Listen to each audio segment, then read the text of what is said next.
اچھا وہ پھوپھی جان آپ آ گئی. ہمیں آپ کی بہت یاد آ رہی تھی. مجھے بھی آپ دونوں کی بہت یاد آ رہی تھی میری بچیوں.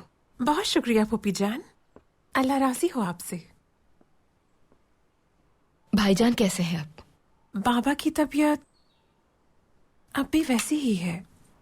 ہم نے بہت کوشش کی مگر ان میں کوئی تبدیلی نہیں آئی. کئی روز وہ کمرے سے باہر نہیں آتے.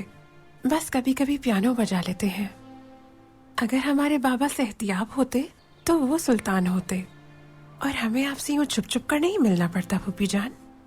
خدیجہ، کون ٹال سکتا ہے قسمت کا لکھا؟ اس بارے میں سوچ کر خود کو پریشان مت کیا کرو. پھوپھی جان اس محل سے باہر نکلنے کی آزادی خواب بن گئی ہے اور ممکن ہے کہ وہ خواب ہی رہے. آپ کے علاوہ ہمیں اور کوئی نہیں سمجھ سکتا. ایسا ہرگز نہیں ہے فہیمے. عبدالحمید اکثر آپ کے بارے میں پوچھتے رہتے ہیں. یہاں نہ آنا ان کی مجبوری ہے. وہ باغیوں کو کوئی وجہ نہیں دینا چاہتے.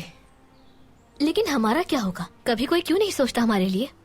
یوں محل میں رہتے رہتے ہماری شادیاں کیسے ہوں گی؟ اگر ہم باہر ہی نہیں جائیں گے تو رشتے کیسے آئیں گے پھوپھی جان؟ ہاں، میں آپ دونوں کی پریشانیاں سمجھ رہی ہوں بچیوں. اس مشکل کا حل ہے میرے پاس. وہ کیا؟ سابقہ سلطان کی بیٹیوں کی اچھی جگہ شادی کرانا نئے سلطان کے فرائض میں شامل ہے. یہ ایک رائج قانون ہے. تو کیا شادی کے بعد ہمیں آزادی میسر ہو جائے گی؟ ہاں بالکل. لیکن پھر آپ دونوں یہاں کبھی نہیں آ سکیں گے. یعنی اپنے بابا کو پھر کبھی نہیں دیکھ پائیں گے. یہ ایک شرط ہوتی ہے. سنیہا سلطان، شہزادی نائمے کی جانب سے پیغام ہے. انہوں نے آپ کو محل میں مدعو کیا ہے. دیکھا، اگر ہمیں بھی مدعو کیا جائے تو ہم باہر جا سکتے ہیں. بالکل درست کہا، مگر اجازت ہو تو، اور سخت پہرے کے ساتھ. وہ بھی اس راستے سے جو محل کے قریب سے گزرتا ہے.